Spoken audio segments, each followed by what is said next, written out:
Mark, I know your big picture, but are you going to be watching these regional bank earnings maybe closer than usual over, the next, once we get into them Friday and then the week or so beyond? Because the bank situation seemed to factor so much into the Fed's thinking most recently. You have to imagine it's going to continue to factor in, and how much they say about loss reserves, kind of what they say about the future, seems important to the broader economy. Yeah, you underestimate me, John. I'm not that big picture.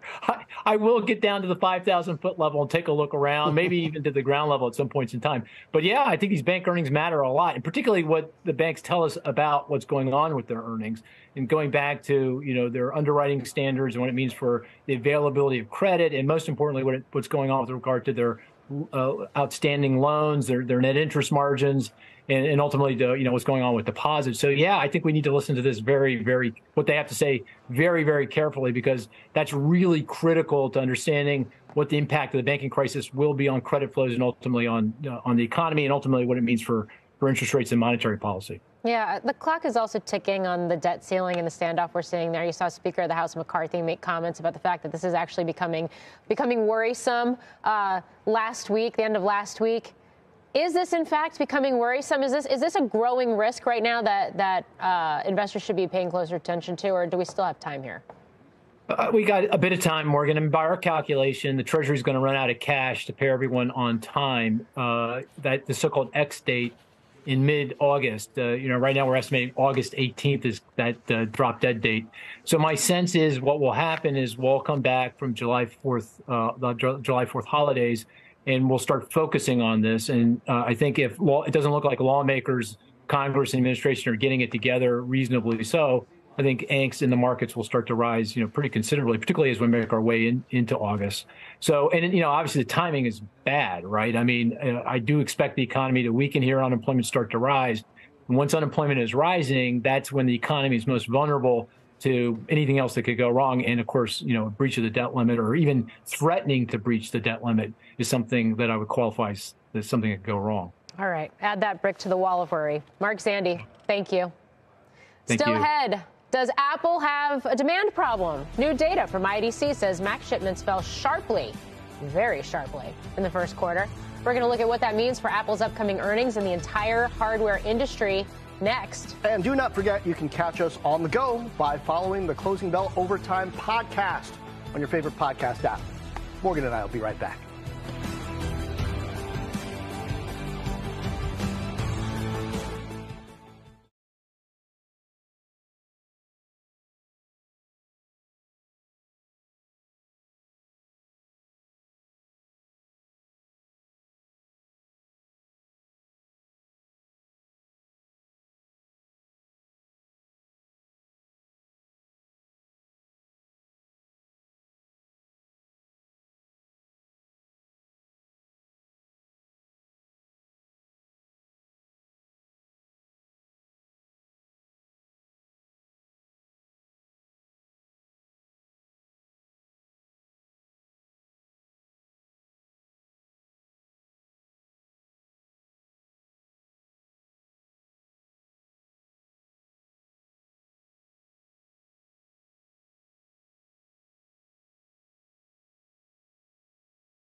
Welcome back to Overtime. Apple was down about 1.5% today, and part of the reason might be questions about demand.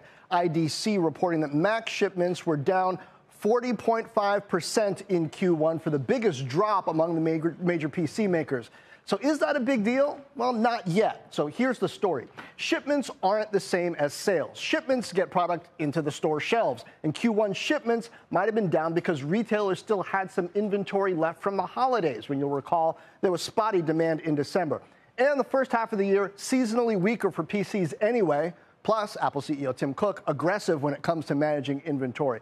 So here's another wrinkle. TSMC, Taiwan Semiconductor, today reported a sharp drop in March revenue, down 15%. And that might be a sign the industry doesn't want to overbuild in a very uncertain macro environment. But you can't conflate that with Apple's shipment drop. Apple actually might be clearing the channel ahead of new product launches in the back half of the year, Morgan. And, Apple's got WWDC coming up in June as well. We tend to get some announcements there.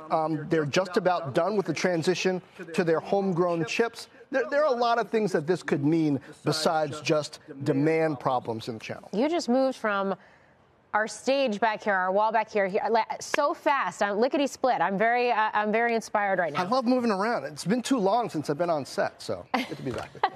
Yeah, it's good to have you back here. It is interesting to see Micron popping 8% today. You saw Western Digital, similar gains today on these headlines, and this idea that maybe you're going to see a tapering in memory supply and what that means for future inventories. The entire ecosystem seems like it's going through a correction right now, and this inventory destocking and sort of this return to whatever normal is going to look like post-pandemic. Big questions about what demand and the overall economy is going to look like in the back half of the year, though. A lot of people are saying, back half is going to look better, working through this inventory now. But if there's a recession in the back half of the year, how's that going to affect demand? Mark Zandi, we're just talking about that. Now we can start asking him questions about specific companies, because he says he gets down to 5,000. You can see a lot at 5,000 feet. Yeah, and you can argue that Apple's a barometer for the broader market, too. We have that conversation a lot. All right, we got breaking news on some fresh comments from New York Fed President John Williams. Steve Leisman has those details. Steve. Hey, John, thanks very much. New York Fed President John Williams saying that Fed rate hikes were not a driver of the trouble at the banks. It was sparked by some of the stresses that were out there. He says the trouble with these failed banks were unique to these banks.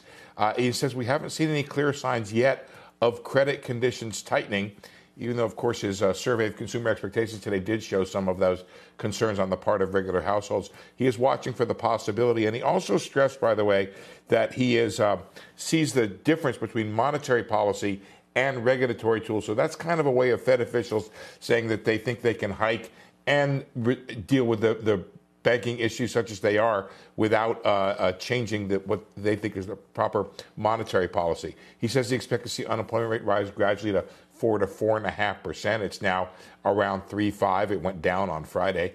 He says the stability of unemployment has been a striking development. He also sees inflation this year still well above the Fed's 2% target at 3.75. Expects to get down to 2% only by 2025. Though he does see rent-related price pressures coming down sharply, he said. And then one other aspect which is good for long-term thinking. John Williams is a well-known expert on the issue of what the long-term rate of interest is, and he says the natural rate of interest is likely still low despite things like deglobalization. Morgan? 2025, I just want to go back to that for a second. If you don't see inflation come down to something closer to 2%, is there any chance, is there any possibility that the Fed would cut before that? So the Fed has used this phrase, Morgan, which they talk about being confident that it's on the way to the 2% target. Nobody is quite sure what that looks like. Nobody is quite sure what the Fed is exactly looking for. But you can imagine if inflation was falling sharply, first you'd have a pivot and the Fed would pause, and then you would maybe have some cuts if the economy looked like it was worsening, if indeed it looked like inflation was headed to 2% every month, month after month. But, Morgan, the problem is we can't even put a couple good months of inflation numbers together. what's going to make this week's inflation data, CPI and then PPI, that much more important to watch. Steve Leisman, thank you.